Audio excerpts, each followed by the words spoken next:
make sure it's working. The broadcast is live. Yay! So I want to make sure it pops up on YouTube because I've had that problem before. I remember. I'm talking for like 5 minutes and there's nothing up on. Oh, that's the worst. There we go. All right. Hi, everybody, and welcome. Thank you so much for joining. My name is Sarah, and if you're new to my channel, I am the Bookish Knitter. And we are just going to go around and introduce ourselves. This is a very, very exciting, at least, well, definitely for me, that we get to interview the lovely Susan Wiggs. So, Chloe, do you want to introduce yourself? Yes, I am Chloe. My channel name is Always Booked. And that's all I got. And of course, Susan Wiggs is here.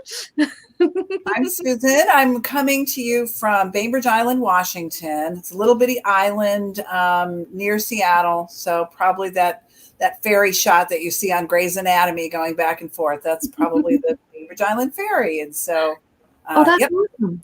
Yeah. It's gorgeous. So what is the weather like there?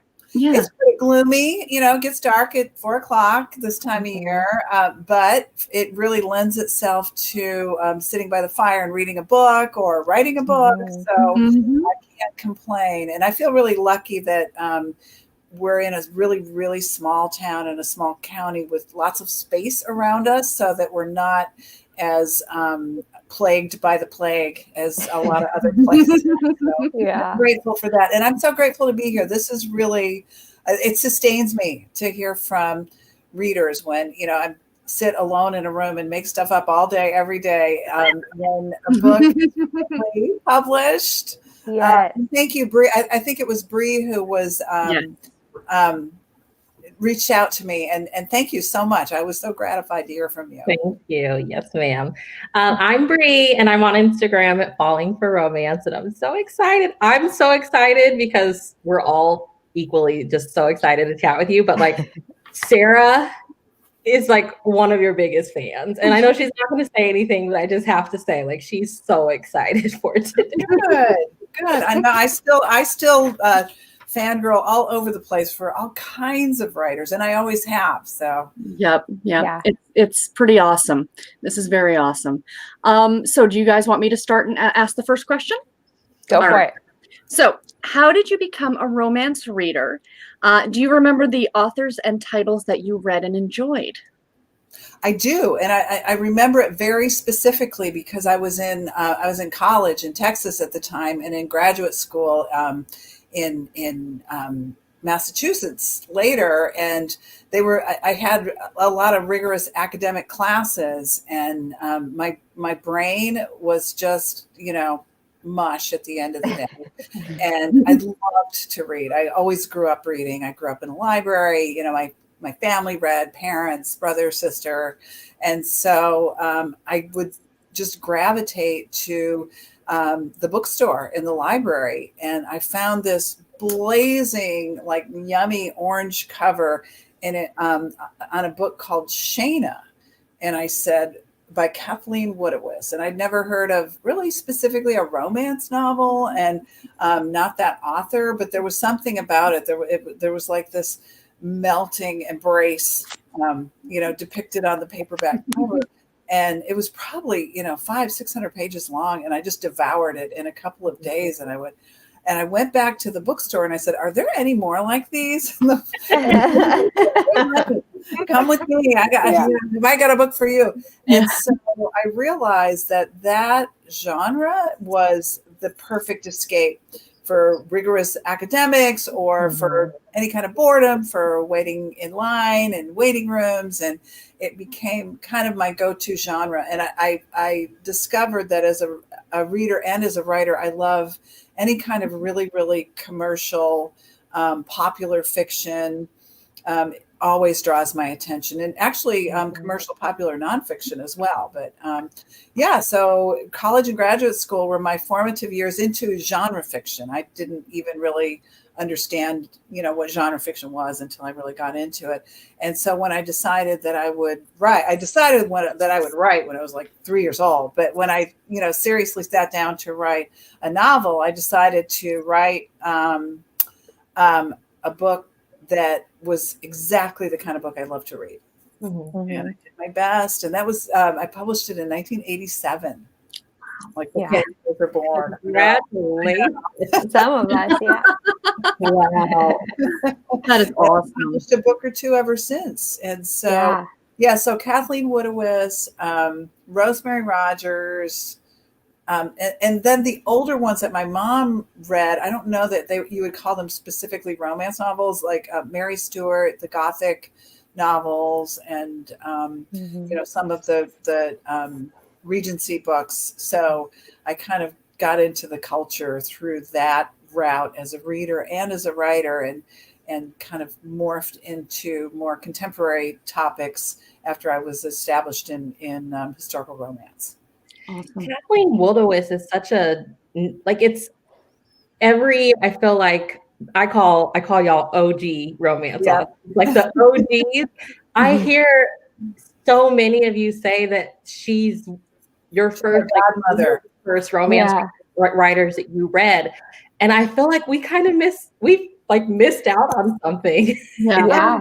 I have to wonder if we were to go back and read her now, if it would land the same way. They were very politically incorrect. They were basically rape sagas. I would drag her by the hair around the world and serially rape her, and she loved it. And so,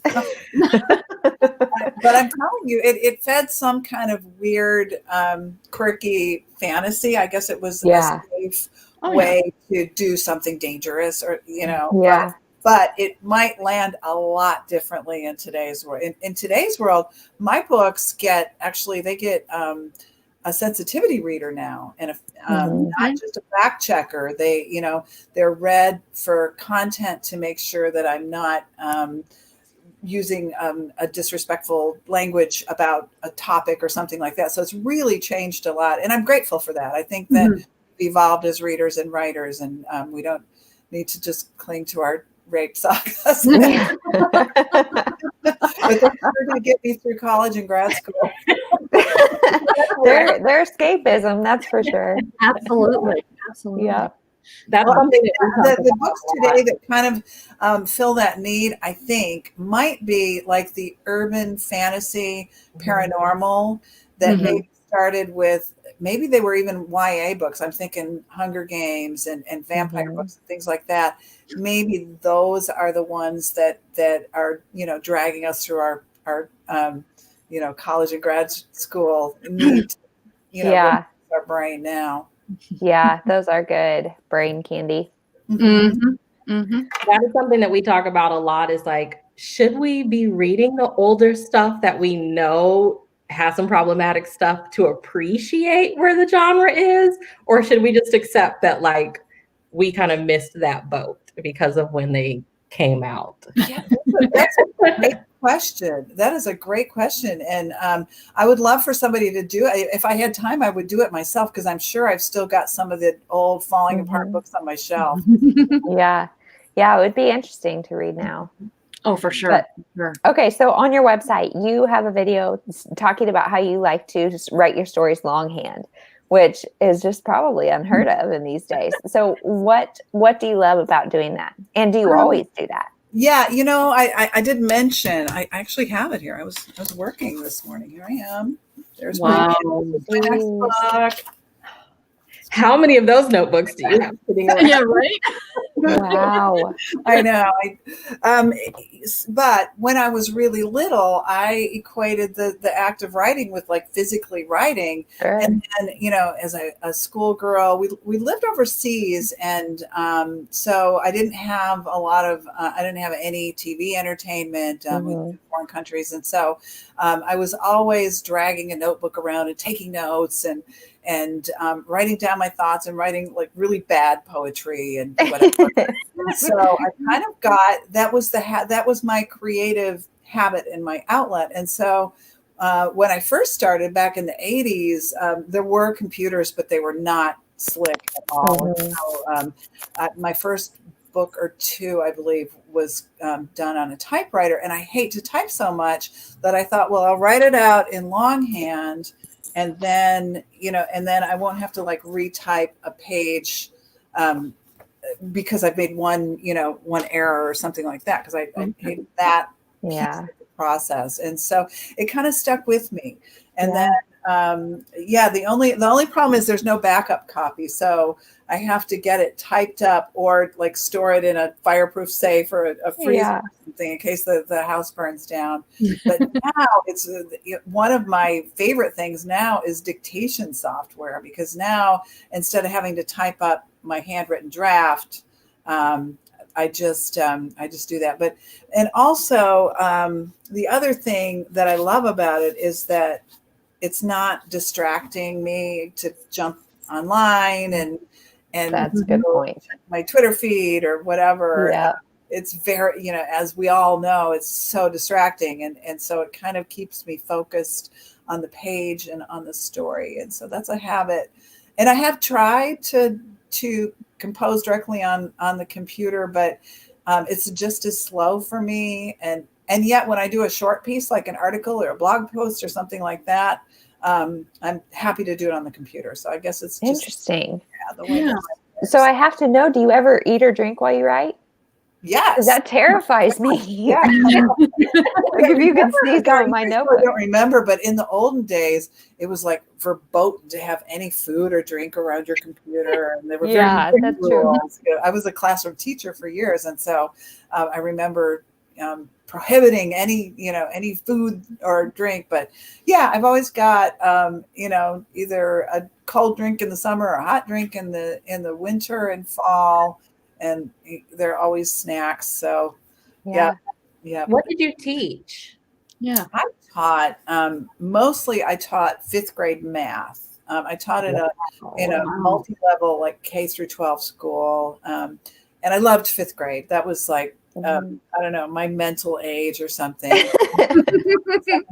there was one year that I taught high school seniors and I really loved it and I was good at it.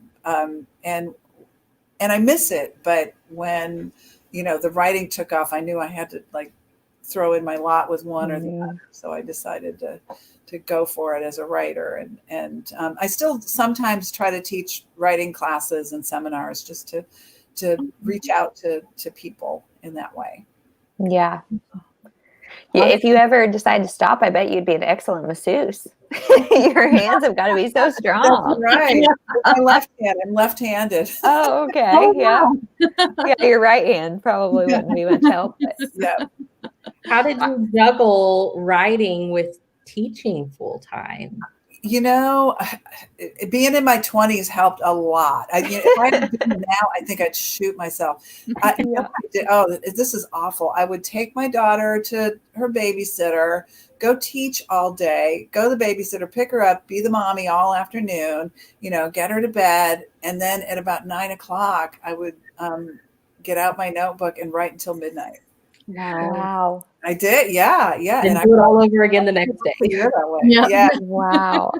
Well, youth and enthusiasm, played a big part in that, I think. I feel very spoiled now. I get to kind of muddle through my day. Although now, and this is a point that comes out in the Lost and Found bookshop, now my elderly mom lives with us. And so I'm doing elder care for her. Mm-hmm. And she does have some of the issues of Andrew in the Lost and Found bookshop. She's having dementia and getting lost on the way to the bathroom and quirky things like that. And so she definitely informed the character of Grandy in the Lost and Found bookshop.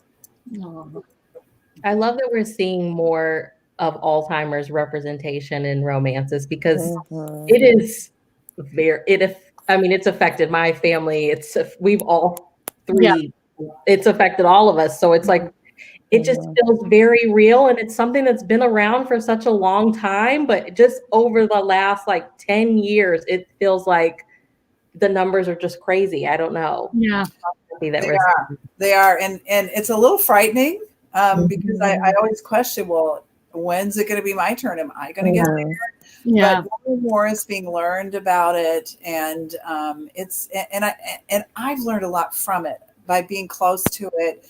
I've learned to be much more in the moment and to not try to impose my expectations on a situation, rather let it unfold as it will. And it's also made me kind of more tender and softer as a writer. I think that there are hard-hitting things in that bookstore book, but it has a very tender heart. And I think part of it is that journey that she's on with her granddad in the book. Yeah. Mm-hmm. Yeah. Yeah. So when you sit down to write, do you already know if a book is going to be a standalone, or do you know like this is going to be a series? Like how does that play out? I usually know when I sat down to write the Lakeshore Chronicles. That was a very deliberate choice. I'm going to create a town and a setting and this family and build it out from there.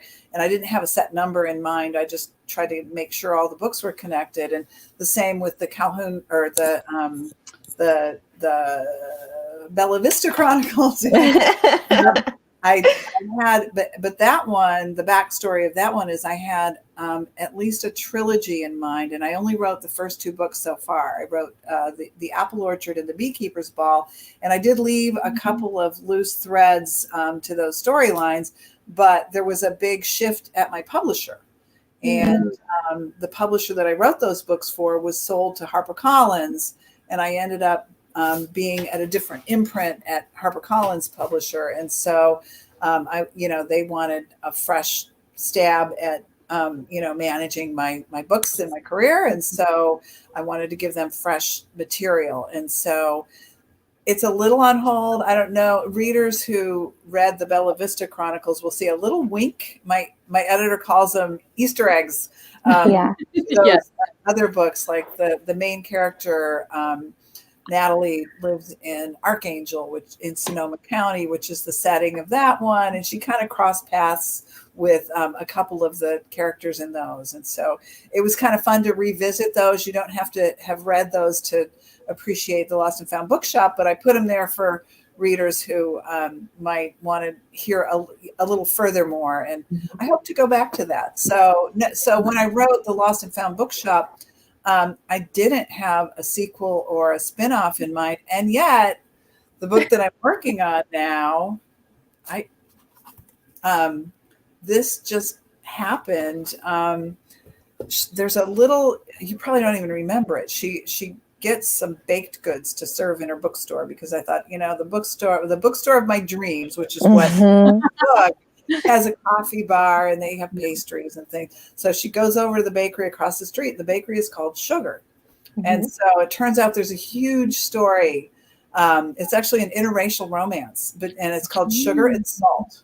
And it's about a really, really yummy, hunky guy who is obsessed with baking, and his name is Sugar, Jerome Sugar. Love it.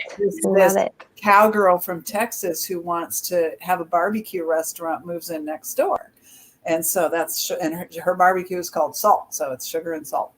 Nice. Love it. How exciting. Yeah, we'll see. I mean, I'm in my first draft. I've got to, turn it into the publisher and, make sure it's what they want to publish next. But hopefully it will be a fun ride for readers, and it will be another nod to one of my favorite cities is San Francisco. Have y'all been yet? I'm from there, actually. That's where my family's from. Yeah. It's such a bucket list place. I don't live there, and I love going there. I've never had a bad time in San Francisco. It is a fun place. A city that's evolved so much. Being from there, Chloe, you probably have such different memories of what it was like, even 10 years ago, 20 years ago. Well, yeah, we moved here when I was young, but my dad is still in a business out there. So we go, and my sister's still out there. So we go every once in a while, but I haven't lived there in 20 years. Yeah. So it's been a minute. Wow. Let me see here. Oh, yes. Family and family stories are really important to you. Are you interested at all in genealogy? Because, even in your older books, like I think about Summer at Willow Lake, there was like 3 generations within that story. And it seems all of your books have this family bit to it. Is that something that's very interesting to you, like the whole genealogy aspect? Oh, that's a good observation. I think sometimes I write to figure out what I'm obsessed with instead of writing about it. Yeah. And there's a really good book for readers and writers called On Writing by Stephen King, the horror writer. And he says in that book somewhere, I'm paraphrasing, but he says people, writers come back to the same theme again and again and again, maybe in different ways. It could be a totally different story, but the underlying themes, there's only 3 or 4 that most writers embrace throughout their fiction. And you're right, family and connections and things like that seem to be a priority in my books. And I guess it's just a reflection of the way I live my life. I don't know much about genealogy, and my genealogy, my personal one, is super boring. Just no surprises. I do the 23andMe thing that somebody gave it to us for Christmas one year, and it was just totally predictable. But I like families for 2 reasons. One, your family of origin is such it's the bedrock of who you are, good or bad. And in fiction, it's especially telling to examine a character's backstory to figure out, how their past ruined them. And, by the same token, if the family of origin is very supportive, and these are themes that I love to write about, and how our defining moments sometimes happen, oh my gosh, when we're 4 years old, 8 years old, 10 years old. One of my defining moment as a writer was when I was in 3rd grade, and I was a advanced reader. Probably we all were, all lifelong readers. And so the teacher kind of put me aside because she was working on more, elementary things with the other kids. And I was reading, Harriet the Spy and Charlotte's Web and Anne of Green Gables. And so I told her that I wanted to be a book writer. And I remember her name was Mrs. Green. And she was very important to me because she's the one who taught me how to go from manuscript printing to cursive writing. Back in the day, that happened in the 60s. It happened in 3rd grade. And when I saw my writing, I was like, oh my God, look, you can, and so it was such a defining moment. And I said, I want to be a book writer. And she said, well, then you should write a book. And I did. And I stayed together and I published it, and I just felt like such a writer. And I can remember what she wore, what the classroom smelled like. And so I always search for those moments in a character's life. What was that defining thing that kind of set them on their path for good or bad. Yeah. Awesome. I love that because my favorite teacher was Mrs. Green. Really? Great. And later she, and I thought at the time when I was in 3rd grade, I thought she was 100 years old. 40 years. Yeah. And when I started publishing books, she was still with us, and she would write me a letter or a card after I'd have a book published and say, oh no, Susan, that was lovely. And I still could recognize her handwriting. So how funny. That's delightful. Our mentors, they're so important. I hope that this Zoom classroom year is not going to, just alienate teachers from their students, because wow. Or deter people from getting into the field, because we need good teachers. So you wrote your first book in 1987. Do you remember the moment that you were like, hey, people like these, and this is touching people, and this is a thing? So I mentioned before I was a big reader, and I had written a full novel, and then the sequel to that full novel that never went anywhere. It was never published. It was about a really weird, obscure moment in history that I was fascinated by. It was about the Dutch revolt in the 16th century, and who the hell cares? And I was, for whatever reason, obsessed with the story. And I realized that big, sexy juicy, yummy Western romances were a thing at the time. Mm-hmm. And so I wrote a book called Texas Wildflower, and it was about the days of the Republic of Texas. And it was just a, it was a pretty, I would call it a mainstream historical romance, the kind that I love to read. And it was kind of overblown and overdone and everything, but that was in vogue at the time. Mm-hmm.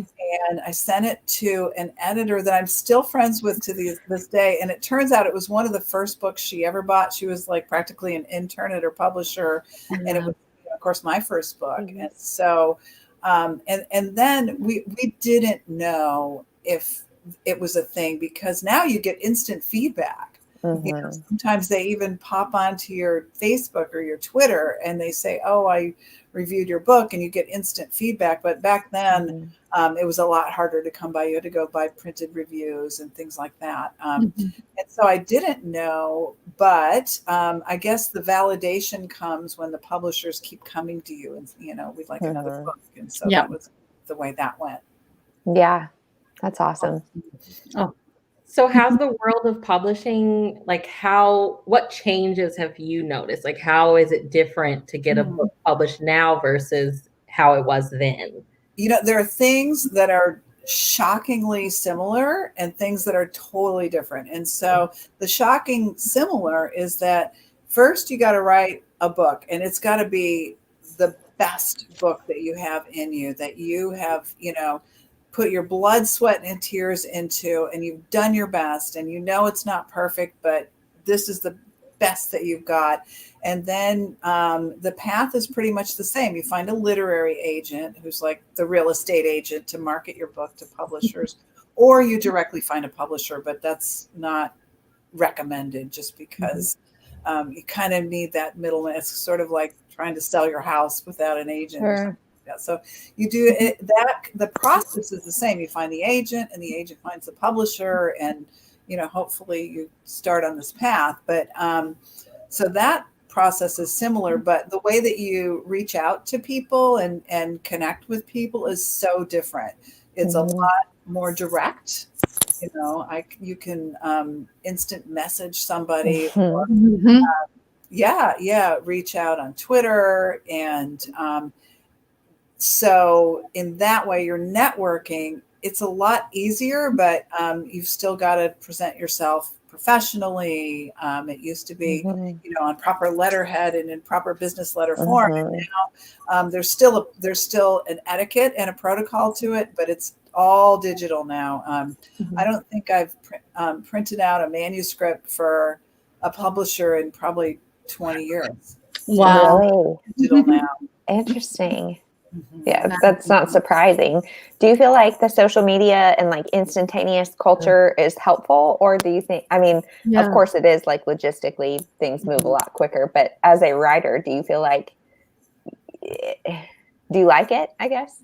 I do. I sometimes I like it too much because it is instant gratification. If I sit down and I write a page of my book, nobody's going to see this for a year or two, and I won't get any kind of validation for having written that. But if I write a tweet, like Instagram, these likes, that's cute or whatever. And so it's very, in that regard, it can be pretty addictive and mesmerizing and everything. And so I definitely get help with that, because if you have to manage your own social media, it just consumes you. And so I definitely get help doing that from my publisher and from my social media manager. But no, it's I like it, but it's just like anything else. Did you ever read the book Zorba the Greek by Nikos Kazantzakis? It was made into a movie a couple of different times. Anyway, there's a famous passage in Zorba the Greek where his favorite thing in the world to eat is cherries, but he discovered that if he eats too many cherries, he grows to hate the cherries. So, too much of a good thing is not a good thing. You're right. I try to discipline myself, and that's probably another reason that I cling to my handwritten draft, so that I'm not as tempted to to wander into social media land. Yeah.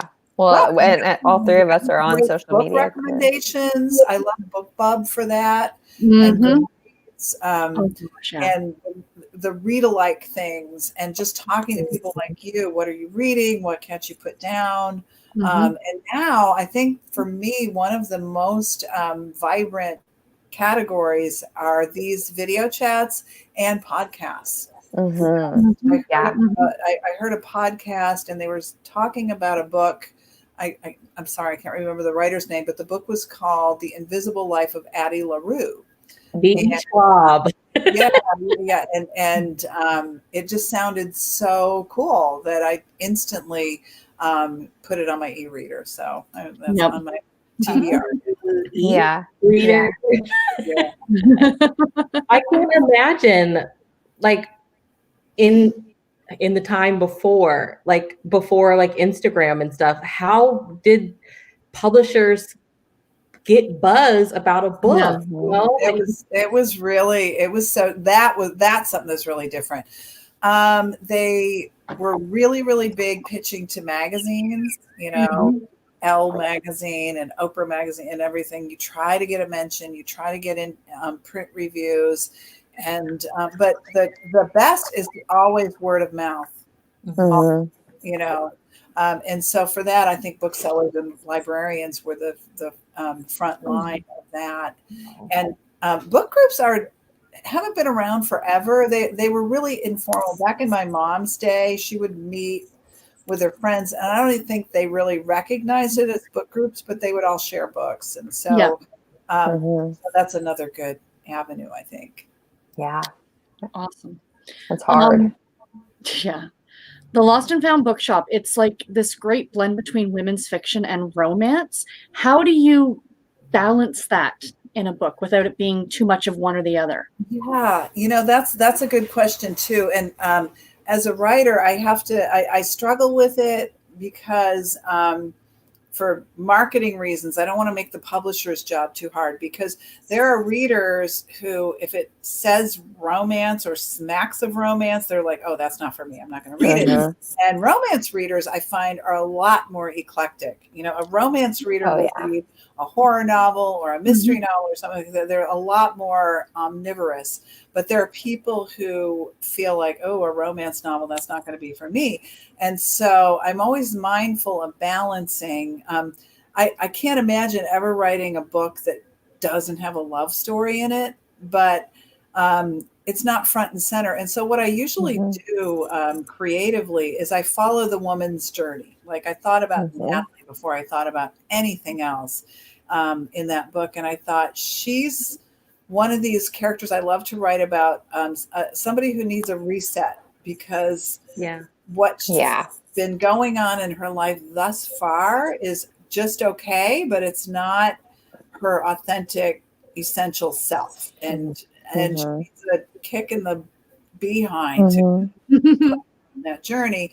And unfortunately, in that book, it was a tragic circumstance, but we all come to these moments in our lives where we have to examine what we've been doing, and is it working, is it not? So anyway, yeah. And so if I follow her journey, but since she's like a 30-something person, of course she wants a relationship, of course she wants to fall in love. And I thought I was really clever by giving her two options love interest, but I was fooling nobody. I thought everybody would be so drawn to Trevor, the mysterious, very handsome, rich, children's book author, but nobody was taken in by it. Yeah. Well, I have Peach. Peach is based on a guy that I know, a friend of mine, and I actually did design Kurt's card, his business card. Oh, Yeah, I gave him a little bitty tool belt. I love it. And so when I described it in the book, that's exactly what I was thinking of. Oh, how funny. Yeah, as soon as readers met Peach, they were like, yeah, we know who she's going to end up with. Yeah. Yeah. Well, it wasn't surprising in that way. I wanted the journey to be kind of revelatory. So Yeah. So do you have like a vision board, or where did that come from? Like, do you do those kind of things? I do. Sometimes I have, but it's not as often not a recognizable person, because I don't want to interfere with the reader's imagination. And in fact, I think with this book, my editor, as she was editing it, she wrote back and she said, "You never really told me what Natalie looks like." And I realized, and so I went back. That was a revision that I did when I kind of filled in her appearance. I talked about the clothes a lot because I thought that was very defining about her character. But yeah, I do. And it's usually about settings. I had so many really cool bookstore pictures. And now, well, that's another thing that's changed from back in the day. It used to be a pin board in my study, but now it's Pinterest. Yeah. So if you find me on Pinterest, I think there's a button on my website, susanwiggs.com. You click that. Some of the book titles that you'll see there, if you click it, you'll just see some of the things that seem like maybe random images, but they have to do with what I was thinking as I was writing the book. Interesting. Yeah, that's cool. So are there any characters that like you can't get out of your head that you have written it before? Yeah, I often have these feelings, and it's almost always a very, very, very secondary character. Oh, really? Yeah. So, and I'll get notes from readers, and they'll say, "Oh," and I'll tell you the one that I get the most notes about. I wrote a book, 10 years ago, called Just Breathe. And it took place in Northern California. I have it right here. Oh, I love the cover of that book. Oh, me too. Anyway, there's a young teenage girl in that book named Marisol, and she was sort of rescued from a very difficult situation south of the border. And so I've always thought about her, talking about your origin story, defining who you are as an adult. I always thought she would be a very interesting adult with some dark things, kind of lurking in her psyche. And so I think about her. I get a lot of mail about her. The characters in the Lakeshore Chronicles who are like the walk-ons who sort of color the background. Remember that TV series Gilmore Girls? Did you ever watch? Oh, yeah. They always had the townspeople walking around in the background. Yeah. Yep. and often somebody kind of springs to life like that. And so there are characters that I would love to pick up again and, write more on. Probably will. Well, and I imagine after spending like a year with these people and with that town or community that you kind of feel like, what are they up to? Yeah, I know. Yep. Is that what happened? I need to write faster, I guess. Is that what happened with Daisy? Like, did you know eventually Daisy from the Lakeshore Chronicles would get her own book? Because she was the reason I kept following. No, and she was a fan favorite. Her name was Daisy Bellamy, and she was kind of a jerky, rebellious teen when we first met her, and she wasn't super appealing, but she was so real to me. And I think one thing, really vivid memories of myself as a teenager and my daughter as a teenager. And she just embodied all the best and the worst qualities of, your teenage girl. And no, I didn't know who her love interest would be, but it just kept evolving until it got to the point. And I loved her book because her book was the fastest #1 New York Times bestseller I ever wrote. Really? The book was out for 5 minutes, and all the Daisy readers bought it in the first 5 minutes. And that's how you make a bestseller list. It has to sell well, but it also has to sell really quick. Yeah. So if you, that's one thing that readers could do to support authors that they like is when there's a book coming out, pre-order it now, even if it's not till, I don't know, February or whatever, because those sales all get counted on the day that the book is published. And so it looks like, so they're cumulative. So if we order it now, but the book is published like February 1st, it'll get counted on that day. Oh, neat. Yeah. So it's kind of a great launch, a way to launch it. And I just do it now because I'm forgetful. I'll see a book out and I'll say, oh, I want to be sure and buy. I just bought this morning the new Lisa Gardner book. She writes thrillers, and I pre-ordered it knowing that it will give her a little bump. So, so do you have like a pub day routine or something you do, or do you try to should. I love that you asked that, Chloe, and I really should be more respectful of that moment.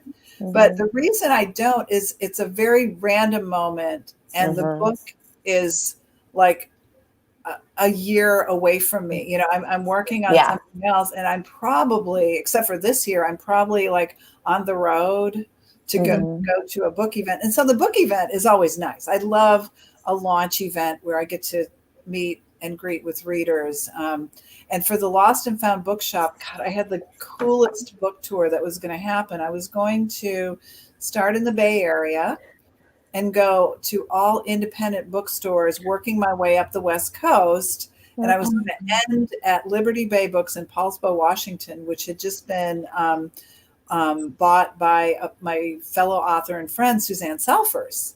So she buys this bookstore, and it's going to be her new thing in addition to being a best-selling children's author. And she opened February 1st of this year. Oh my goodness. Oh, what a rough time. Yeah.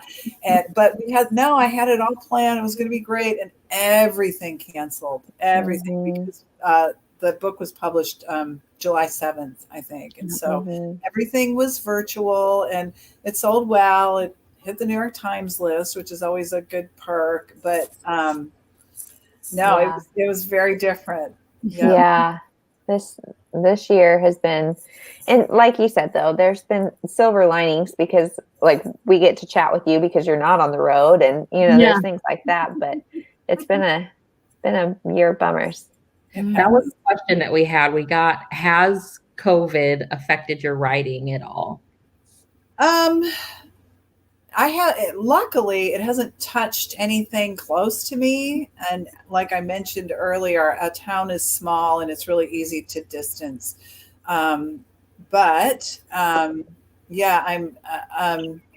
guess just the fact that the bookstores are closed and you can't get out in the world, and it's affected my research a lot because the book that I was working on earlier this year, I had planned a research trip to Washington, D.C. and some other places in Virginia, and I was really looking forward to that. My husband's actually never been to our nation's capital, and so I wanted to take him, and God, I love going there. And then being on the East Coast, I probably would have gone to visit with my publisher. And so all of that had to go online and be virtual. So in that regard, it's definitely affected. Yeah. Are you writing more, or are you sticking to pretty much your same routine? I wish I would write more. I'm a little frustrated with myself. It's like my work expands to fill whatever time I have, and I find myself wasting more time, but I also am spending more time with my mom, so that's kind of a good thing. But a lot of the time I spend with my mom, I'm just sitting with her or near her, and I'm writing, and she's seen me do that all my life, so I think it helps feel very familiar to her. Yeah, comforting, I'm sure. Yeah. Do you have any auto-buy authors?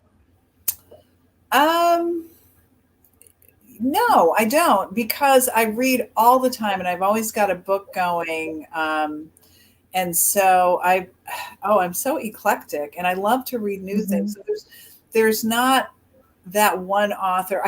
The one auto buy that I distinctly remember doing was Go Set a Watchman. Yes. By Harper Lee. Yeah. The sequel to Kill a Mockingbird. That was such an event. It was. And I think, and I buy, let's see, what else? What am I buy books by word of mouth. I buy books I have many favorite authors. I have hopefully coming up on my TBR, Rising Up is the new Jodi Picoult. I love her books. So that kind of flows into our next. What are you reading right now? Right now, I'm reading. This is kind of a depressing but wonderful book. It's called "Know My Name" by Chanel Miller. Yes, thank you. I hear that's wonderful. It's a memoir of the woman who was brutally raped by the Stanford athlete, scholar guy, who barely got a slap on the wrist, and she was known as Emily Doe throughout the whole trial and all that. And she decided to write under her own name, and she's a hell of a writer. She's a really good writer, and I don't know. I picked it up, and her voice just really drew me in. And so it's not like the feel good book of the year. It's illuminating, and it's very much about a young woman's journey. And I hope that it was a part of her healing from that horrible experience.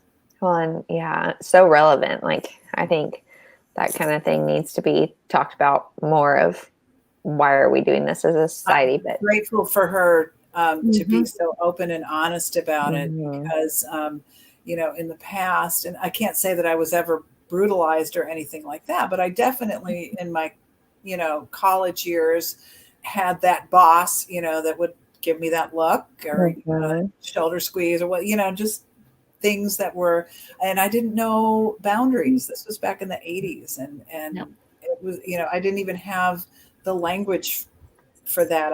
It was just what happened when you worked in an office. I was working I wanted to buy a cello, and so I was saving up my money and had the Icky Boss, and I think a lot of us have had those experiences, but we finally have a language and a context and a safe place to talk about them. So I'm kind of grateful that she came forward with that.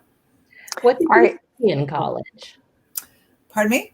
What did you study in college? Oh, I studied French and math and education.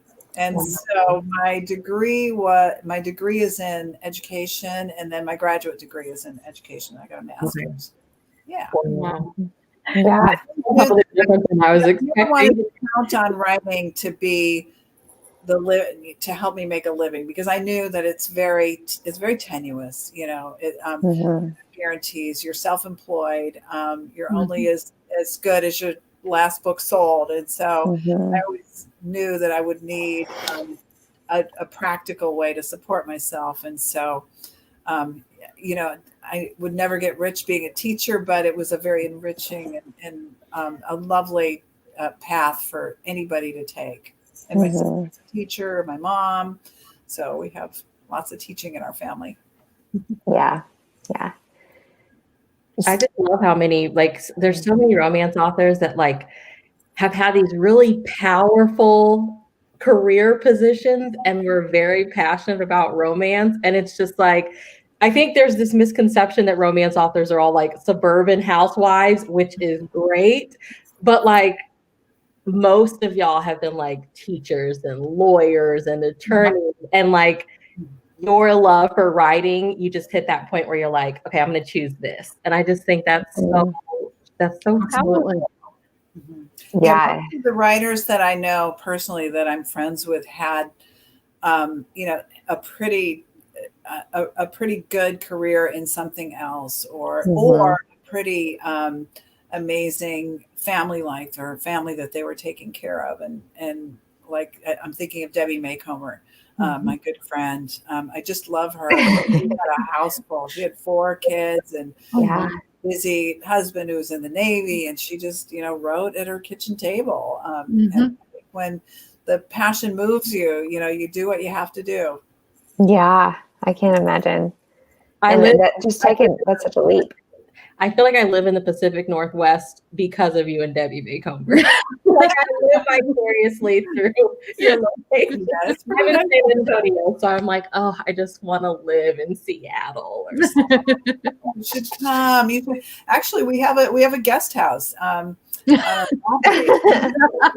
White Guest. You can go to pointwhiteguesthouse.com, and the reason it's a guest house is that I always thought that it was going to be my busy office where my assistants all live, scurrying around and running my career. It turns out you don't need that. And so I had this big, empty, really beautiful building right near the beach. And so we turned it into a guest house, and it's kind of a thing. In fact, we had a book club come and stay there and had like a book club weekend. And so, yeah. There you go. Mark it down, ladies, 2021. Yeah, you got options. You'll have to come for a visit when it's safe to travel again, hopefully soon. Yeah. Hopefully. Yeah. So as we've already kind of discussed that, 2020 has been not the greatest year. And we talked about this as well, as doing this has been one good thing, but is there anything else that happened this year that you are thankful for? Yeah. I'm really thankful that I was able to bring my mom home to live with us. She lived on the island in my community, but it was in an assisted living. And so I'm really grateful because it gives me even more quality time with her. So I'm thankful for that. And I'm really thankful for the way people have gotten so creative for ways to connect. Oh, the booksellers, they make these, they've created events that actually feel like you get to participate. And so I think I'm grateful for people's resourcefulness and creativity. And in my community, we haven't had the disharmony that you see when you turn on the news. People just sort of are doing what needs to be done. We're going to wear a mask, and we're going to sanitize, and we're going to keep our distance. And it just hasn't been a volatile situation. It's a little shocking to see, that happening in other parts. But I'm really grateful that we just sort of came together and said, we're going to stop through this, and it might not be fun, but we'll make it. So I guess that. Yeah. Do we want to say things we're thankful for? Everybody else? Ladies? Please do. Go ahead, Chloe. Well, I had a baby this year, so that's an easy one. Yeah. And you were a baby when we were in the shutdown? She was born in June, yeah. It was very weird. Was it? And actually my husband's one set of grandparents just met her today. Oh, wow. It's been a very weird, sad time for like our extended family, but a really great time for our family of four. My husband has had to work from home a lot, and so he's here a lot more than he normally is. And so, yeah, that's my thankful thing is Annie having her on this earth. And then I love her name. Oh, thank you. And then also just, the time is with my 2-year-old, and the time all together is good. Oh, that's nice. I feel like we all felt like we were pregnant. And so when you had Amy, we were like, are you at the hospital? Is she here yet? Well, both of my girls were overdue. And so both of them had to be evicted. And so it was like baby watch for so long. Yeah. You were evicted. I was too pregnant for too dang long. Enough. No more free ride. Yeah, get out of here. I've just been thankful for, I retired from the Air Force a year ago. And so I was getting to the groove of like staying at home, and then COVID kicked off, and having, my friends that I haven't met in real life, but we literally chat every day. And then romance authors and podcasts and you feel like you still have that sense of community, because I feel like romance, we get really lucky. Authors are really if you send an author a tweet on Twitter, they're more than likely going to respond, So I feel like unlike other genres, we get that connection. There's romance author panels, and we see that y'all are doing writing groups and stuff like that. And it just, it feels like you're not so alone and stuck in the house so much. So definitely the romance community has made COVID not so difficult to deal with. Oh, that's good. Oh, thank you for letting us know that. That's really nice. No, that's been my big thing too, has been community here. But on a personal level, it's been a very difficult year, and it started well before the pandemic hit for me. And but because of the pandemic, I had to leave a job I really hated, but then ended up doing a job I really love. So I'm kind of thankful for the pandemic in that aspect. Mm-hmm. Yep. No, you take what you can get, right? Silver lining. That's right. That is right. It'll be weird. In fact, I just read a book about the virus. Well, it's called Love and Lockdown by Chloe James, I think is her name. Yeah. And they have like an epilogue that's like post-COVID, and it's like I can't even like what is that? I can't even get there. Like what is that? So, we'll see. We'll see. Are we ready for the rapid fire? Let's do the rapid fire. Yay. Okay. Let me Okay. You ready? So I'm going to ask you, you say the first thing that comes to your mind and we'll go from there. All right. Okay? So ebook, audiobook, hardback or paperback? Ebook. Ebook. Interesting. So Kindle or Nook or what do you do? Kindle. Kindle. I travel a lot. Kindle Paperwhite. Yes. Mm-hmm. We are all Paperwhite fans. Yeah. Buy or borrow? Buy. Yeah. Quiet or background noise? Quiet. Is that the same for writing too? Sometimes I'll put on like a movie soundtrack, one that's not doesn't have specific rhythms or words. Sure. Indoor or outdoor? Outdoor. Yeah. Meet your favorite author or meet your favorite character? Author. Yeah. Who is your favorite author? She's going to tell me the secret. Yeah, right. Book to film or book to movie? Or I'm sorry, book to movie or book to show? Is that it used to always be book to movie was the gold standard, but now I want book to show. I like the Queen's Gambit. Oh, have you guys seen it yet? Probably the best book to series thing I've ever seen, anywhere. Yeah. I watched the series and now I want to read the book. You did the show first. What's that? You did the show first. Yeah. Okay. I wasn't even aware of the book because it was published in the 80s, but yeah. I feel like adaptations have like blown up lately. Like everything that's out is also a book, it seems like. Yeah. Okay, classics or new releases? Source material. What's that? Yeah. Classics or new releases? New releases. No new books, or you can never reread. Right? Yeah. I know. Oh my God. I'd have to say I'd give up rereading in order to get new books. Me too. Standalones or series? Standalones.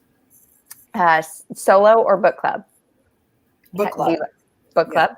Yeah. And then last, it's late Saturday night and you're craving a snack. What do you grab? Mixed nuts. Ooh. Something salty late at night. Mixed nuts and something alcoholic.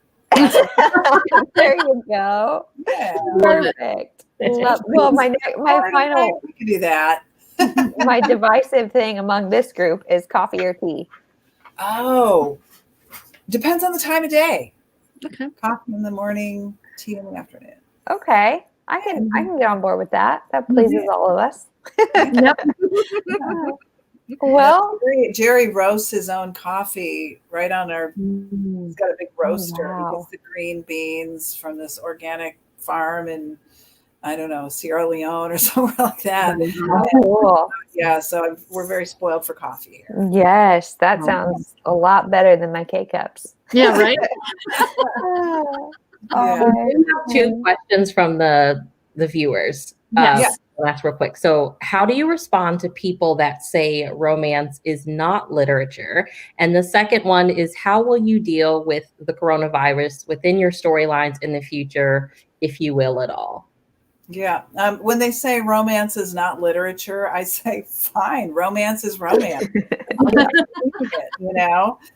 It's such a, and I try not to be cheeky about it. And authors do get that a lot. You get, when are you going to write a real book, Yeah.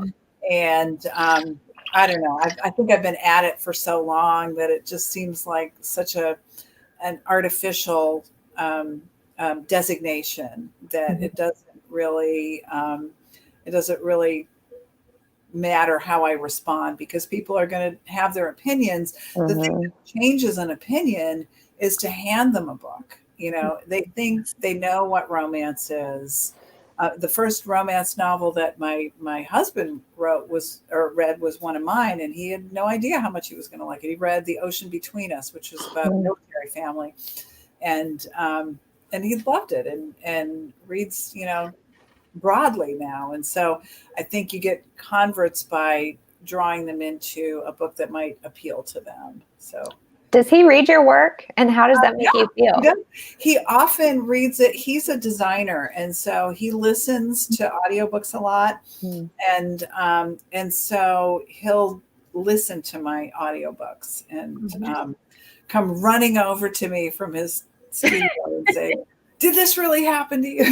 That there's some sort of, the source is somewhere deep inside me. Yeah. Make it into a therapy session. Yeah. That's funny. Were there any other questions in the feed? Will COVID appear in your storyline? Yeah. That's a good question. I watched, what's that show that everybody cries about? This Is Us. Mm-hmm. and it just aired like recently.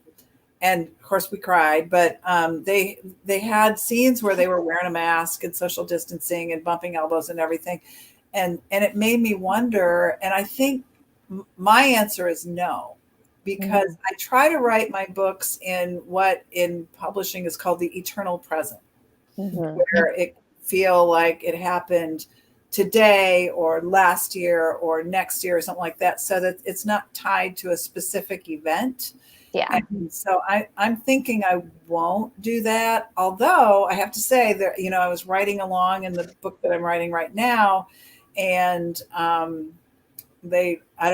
somebody mentioned, the terrible time when somebody lost a job or something like that. And it seemed to be a nod to the fact that COVID had happened, because the book I'm writing now won't be published for another year or more. And hopefully we're out of it. But it's surreal when you're reading that you're reading a book and it's like they go to a restaurant. I'm like, you can't do that. Or you're watching it's a little, I have to say, it's a little weird to be writing along and somebody meets somebody for the first time and they hug or they make out, Yeah. No. What are you Put doing? your mask on. Yeah. What are you doing? Or like you read about like big parties and stuff, and it's like those darn kids. Can I ask one more question? Sure. Okay, so what are some romance trends that you wish would make a comeback? Romance trends that I wish would make a comeback. Let me think. I kind of, I romanticize this a lot, but I kind of wish that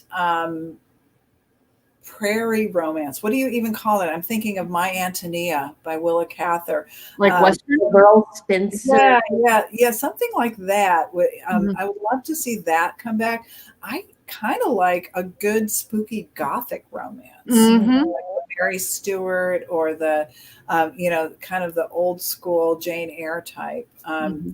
I'd probably read a yummy gothic romance. So probably, the prairie romance, like maybe like Anne of Green Gables, but not that sweet. Yeah. And gothics, those would be fun. I would love to do. Susan, I want to know, have you read Verity by Colleen Hoover? And my publisher published that, and I meant to. You should. You're right. We were divided on our opinions of that book. But okay. Very. All right. Well, when I get to it, I'll write a tweet about it or something. Yeah, it felt almost like gothic-y kind of. Cool. I have to give. Yeah, it did. It was very divisive in this group, but I was on the side of loving it as a kid. Controversy is, well, a book group is proof that we can all read the same book, but we all read a different book. It's Oh true. yeah, 100%. Yeah. And we can still be Lands friends at the end differently of the with day. different readers. Yeah. Okay, well, I guess I better go check on the old mom. All righty. Well, thank you. You guys, So much let's for do this. this again sometime. Promise that we'll Any do- day. Yeah, I won't have a new book out in 2021. I'll just have reprints. So Okay. 2022 will be Sugar and Salt. Okay. We'll be here. We'll be Okay. here for We'll sure. We'll be here ready for it. Thank you so All right. much. Well, thank Thank you you guys. very much. I really appreciate it. Have a good rest of your weekend. You Thanks. too. All right, bye-bye. Bye.